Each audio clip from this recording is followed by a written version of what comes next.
स्वागत है आपको अपना चैनल गुरुजी कॉमर्स में। और आज का जो हम लोगों का टॉपिक है बैलेंस शीट है ना। इसके पहले मैंने आपको बताया है फाइनल अकाउंट का, trading account, profit and loss account, और यहाँ पे हम लोग अभी बैलेंस शीट के बारे में पढ़ेंगे। और मैंने ये भी बताया difference between trading account and profit and loss account का। यहाँ पे बैलेंस शीट के बारे में बात करेंगे। तो आप हमारे चैनल में नए चैनल को सब्सक्राइब कर लीजिएगा। और जैसा कि आपको थंबनेल में मिल दिखा, बस वही चीज़ मैं बताऊँगा, इससे अलग कुछ भी नहीं। ओके, तो balance sheet is a statement which shows the balance of various assets and liabilities of a business of particular date. Okay, it shows the financial position of a business as at a given time. A balance sheet is prepared from the balance of the real and personal account. Okay, ये balance sheet जो होता है वो prepare किया जाता है कहाँ से? रियल और पर्सनल अकाउंट से। ओके, नेक्स्ट है यहाँ पे balance sheet is known also known as the position of statement as it tells us the financial position of a business on particular date. The two sides of balance sheet should always be equal. If any difference arises, then the same should be placed on the deficit and side suspense account. Okay, the total of both sides of the balance sheet must agree because the equation assets equal to liabilities plus capital. Okay, तो ये होता है balance sheet. समझ में आया? Balance sheet में दोनों side match करना चाहिए, लायबिलिटीज और मतलब एसेट जो होता है ना वो दोनों साइड इक्वल होना चाहिए।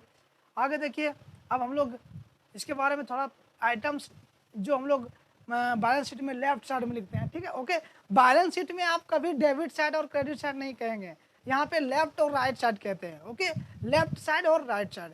तो हम लोग यहाँ पर बैलेंस शीट में जो balance debit side sorry left side में लिखाता है उसके बारे में पढ़ेंगे। तो यहाँ पे देखिए कैपिटल जो फिक्स लायबिलिटीज होता है ना, और यहाँ पे वही लिखते हैं। जैसे देखिए, it refers to the amount contributed by the proprietors into the business. Net profit is added to the capital while drawing are deducted from it. Capital में यदि नेट प्रॉफिट होगा उसको ऐड करते हैं, और यदि ड्राइंग करते हैं तो उसमें डिडक्ट किया जाता है। It can be express as net assets और ऑफ द बिजनेस और difference between assets and liabilities. Okay, तो ये एक्सप्रेस किया जाता है।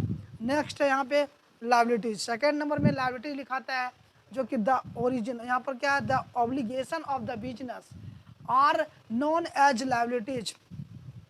Okay, they can be classified into, देखिए लायबिलिटीज को क्लासिफाइड किया है तीन कैटेगरी में। ओके, एक है लॉन्ग टर्म लायबिलिटीज जिसको बोलते हैं फिक्स्ड लायबिलिटीज। इसके अंदर क्या क्या आता है? डिवेंचर आता है ना, लॉन्ग टर्म के लिए। ओके, और करेंट लायबिलिटीज इसके अंदर क्या आता है? करेंट एसेट्स आता है, सॉरी करेंट लायबिलिटीज के अंदर क्या आता है? क्रेडिटर आता है, बैंक लोन आता है, बिल्स पेबल्स आता है। उसके बाद है कंटीजेंट लायबिलिटीज। ठीक है, कंटीजेंट लायबिलिटीज। तो तीन तरह का लायबिलिटीज होता है। इसको हम लोग क्या लिखते हैं बैलेंस शीट में? लॉन्ग टर्म लायबिलिटीज में क्या क्या आता है वो लॉन्ग टर्म लायबिलिटी को जान लीजिए पहले। ओके, तो यहाँ पे देखिए long term liabilities the obligation which are not to be paid in the near future are term as long term liabilities. इसको तुरंत हम लोग पेमेंट नहीं करते, लंबे समय के लिए ये लॉन्ग टर्म के लिए होता है, इसके लॉन्ग टर्म बोला जाता है। This includes long term loans और डिवेंचर। मैंने बताया था आपको ना, डिवेंचर हो या तो लॉन्ग टर्म लोन्स हो which are manually raised for a period for more than 1 year. Okay, next these are the fixed liabilities which are payable on the termination of the business. Example में आता है capital of proprietor. Clear है? तो ये रहा आपका long term liabilities. Next है यहाँ पे करंट लायबिलिटीज। करंट लायबिलिटीज में क्या होता है? Short term obligation of the business are term as a current liabilities. This liabilities are payable within a period of 1 year. ये 1 साल के अंदर इस लायबिलिटीज को पेमेंट किया जाता है। ठीक है, दिस इंक्लूड ट्रेड क्रेडिटर्स। इस पे क्या क्या है? ट्रेड क्रेडिटर्स है, बिल्स पेबल है, आउटस्टैंडिंग एक्सपेंसेस है, बैंक ओवरड्राफ्ट है, and other short term liabilities is called current liabilities. Clear है? नेक्स्ट है कंटीजेंट लायबिलिटीज। ठीक है, तो कंटीजेंट लायबिलिटीज के अंदर क्या क्या आता है वो चीज जानिए पहले आप। देखिए कंटीजेंट लायबिलिटीज ये रहा आपका। These are actually not a liabilities but there possibility of becoming liabilities depends upon happening or non-happening of a certain event. Okay, these are shown in the balance sheet but are disclosed by way of footnotes. Example में क्या आता है? Liabilities in respect of pending suit, bill discounted with a bank, etc. If such events do not occur, no liabilities is incurred, ठीक है। यदि यहाँ पे नहीं हो तो ये एक तरह का लाइबिलिटीज है जो कि हो सकता है, नहीं भी हो सकता है, ठीक है। इसको कंटीजेंट का लाइबिलिटीज कहते हैं। जैसे एग्जांपल मान लीजिए कोर्ट केस किए तो जीत सकते हैं या तो हार सकते हैं, ठीक है। तो एक तरह का लाइबिलिटीज है। ये लाइबिलिटीज मान लीजिए कोई भी मतलब डायरेक्ट ये अचानक जो हो जाए कोई कभी, है ना, उससे बोलते हैं आप कंटीजेंट लाइबिलिटीज। ये हो भी सकता है, नहीं भी हो सकता है इसको, लेकिन हम लोग मान के चलते हैं कंटीजेंट लाइबिलिटीज, है ना। यहाँ पे क्या है, if such events do not ओकर नो लाइबिलिटीज इनकर्ड। यदि कुछ नहीं हुआ होगा, एक्सीडेंटली कोई लाइबिलिटीज नहीं हुआ होगा तो उसको इनकर्ड नहीं किया जाएगा। क्लियर है। अब आगे हम लोग ये लेफ्ट साइड में पढ़े हम लोग, अब आगे राइट साइड में भी पढ़ना होगा, ठीक है। तो ये लेफ्ट साइड में हम लोग पढ़े बैलेंस शीट का। अब बैलेंस शीट का राइट साइड में क्या होता है वो चीज देखेंगे यहाँ पे। Items balance sheet right side. Assets first में क्या आता है, एसेट्स। एसेट्स किसको बोलते हैं बताइए। एसेट्स कौन सा अकाउंट है, real account, personal account, nominal account. ये आपका कई बार एग्जाम में आया हुआ है, बताइए। तो ये रियल अकाउंट का चीज है, ओके। द प्रॉपर्टी और legal rights which are owned by a business are known as assets, okay. Assets can be classified as follows. क्या क्या है, फिक्स्ड एसेट्स, है ना। एसेट्स को भी क्लासिफाइड किया जाता है जो कि फिक्स्ड एसेट्स, करेंट एसेट्स, है ना। तो एक एक करके मैं सारे एसेट्स के बारे में बताऊंगा। बस आप चैनल पे बने रहें, स्किप नहीं करना है, वीडियो को एंड तक देखना है। Assets which are acquired for a long term use and not for resale. Asset जो हम लोग लंबे समय यूज के लिए लेते हैं और नॉट फॉर रीसेल, मतलब इसको बेचने का मकसद से नहीं, ओके। एग्जाम्पल में क्या है, land and building, plant and machinery, furniture, ये सारे क्या है, फिक्स्ड एसेट्स में है। इसको हम लोग जो अपना बिजनेस चलाने के लिए लैंड एंड बिल्डिंग एक जगह लिए, एक जगह बनाए बिल्डिंग, है ना, जमीन लिए उसके बाद बिल्डिंग बनाए, तो क्या इसको एक साल के अंदर बेचेंगे, नहीं नहीं, इसको तो स्थायी रखे ना। इसको क्या बोलते हैं, स्थायी संपत्ति, हिंदी में, अंग्रेजी में क्या, fixed assets, okay. Plant and machinery, plant and machinery एक बार हम लोग लेते हैं, लेकिन उसका यूज हम लोग लॉन्ग टर्म के लिए करते हैं, इसको रिसेल के लिए नहीं करते हैं, तो आपका आता है फिक्स्ड एसेट्स में। फिर हो गया फर्नीचर, ओके। नेक्स्ट है यहाँ पर करेंट एसेट्स, ओके। तो करेंट एसेट्स में क्या आता है, करेंट एसेट्स होता है जो फ्लोटिंग एसेट्स, जो एक साल विद इन 1 ईयर आप क्या करेंगे, इसको केस में चेंज कर सकते हो, ठीक है, उसको बोलते हैं करेंट एसेट्स। जैसे यहाँ पे देखिए, assets which have been acquired for resale, हम लोग एसेट्स रीसेल के लिए अक्वायर करते हैं, for converting into cash are called current assets within 1 year. Clear है ना। current assets are likely to be realized within one accounting year। One accounting year में ही हम लोग इस करंट एसेट्स को क्या करते हैं, रियलाइज कर लेते हैं, ओके। एग्जांपल में क्या आता है, स्टॉक है, डेटर है और रिसीवेबल एक्सेट्रा। क्लियर है। उसके बाद नेक्स्ट है यहाँ पे आपका लिक्विड एसेट्स। तो लिक्विड एसेट्स में क्या होता है, देखिए लिक्विड एसेट्स इसको बोलते हैं हिंदी में तरल संपत्ति।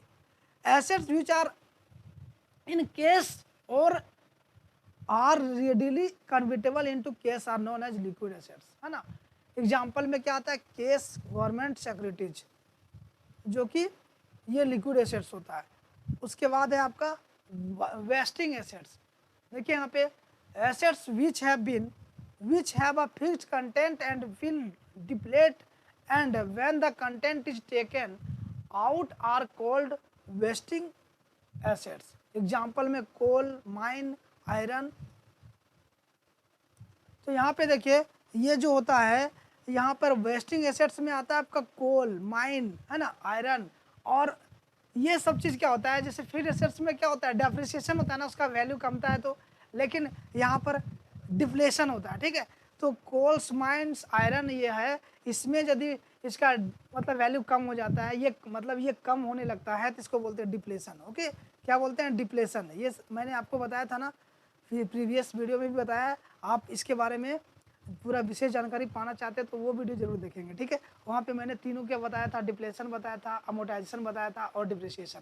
तो बताइए अमोर्टाइजेशन किस पे लगता है, तो अमोर्टाइजेशन जो लगता है इंटेंजिबल एसेट्स, जो कि मैं आगे बताऊंगा, ठीक है। यहाँ पे देखिए आगे जो दिया हुआ इंटेंजिबल एसेट्स। इंटेंजिबल एसेट्स क्या होता है, that can not be seen, okay. ऐसा एसेट्स जो आप देख नहीं सकते हो, ओके, वो होता है क्या, intangible assets. Assets which are intangible in nature, क्या होता है, they can not be felt और touched are called intangible assets. Such assets do not have a physical existence but have a value, लेकिन इसका वैल्यू होता है, इसका physical existence नहीं होता है लेकिन इसका वैल्यू होता है। एग्जाम्पल में क्या है, goodwill of the business, copyright होता है ना, गुडविल है, कॉपीराइट है, पेटेंट्स है, ये सारे क्या है, इंटेंजिबल एसेट्स। इसे आप देख नहीं सकते हैं, it can not be seen, okay, इसे आप देख नहीं सकते हो। ये क्या है, इस वैल्यू बताता है आपका। इसमें यदि गुडविल में यदि वैल्यू डिक्रीज हो जाता है ना, उसको यदि इसमें यदि डेप्रिसिएशन होता है तो इसको डेप्रिसिएशन नहीं बोलते, क्या बोलते हैं, अमोर्टाइजेशन। आपका 1 मार्क्स से ऑब्जेक्टिव टाइप क्वेश्चन में ये भी आता है कि अमोर्टाइजेशन किस पे लगेगा। ऑप्शन में रहेगा गुडविल, या तो प्लांट मशीनरी, या तो कोल माइंस। बताइए किस में लगेगा, तो अमोर्टाइजेशन गुडविल में लगेगा, कोल माइंस में क्या लगेगा, डिप्लेशन लगेगा, और फर्नीचर में क्या लगेगा, डेप्रिसिएशन लगेगा। ओके, तो 3 क्वेश्चन आप यहाँ से भी सीख सकते हो। नेक्स्ट है फिक्टिटियस एसेट्स। फिक्टिटियस एसेट्स क्या होता है, these assets can be in 2 forms. एक आता है आपका वैल्यूलेस एसेट्स, जैसे पेटेंट्स है, ट्रेडमार्क्स है, expenses treated as assets primary expenses. Okay, this include deferred revenue expenditure not at return of. Okay, ये कहाँ पे आता है, डेफर्ड रेवेन्यू एक्सपेंडिचर। मैंने आपको revenue expenditure, capital expenditure, deferred revenue expenditure, ये सारा मैंने बताया है। वो वीडियो आप जाएंगे, आप वहाँ देखेंगे, आपको पूरा इसका क्लियर नॉलेज मिलेगा।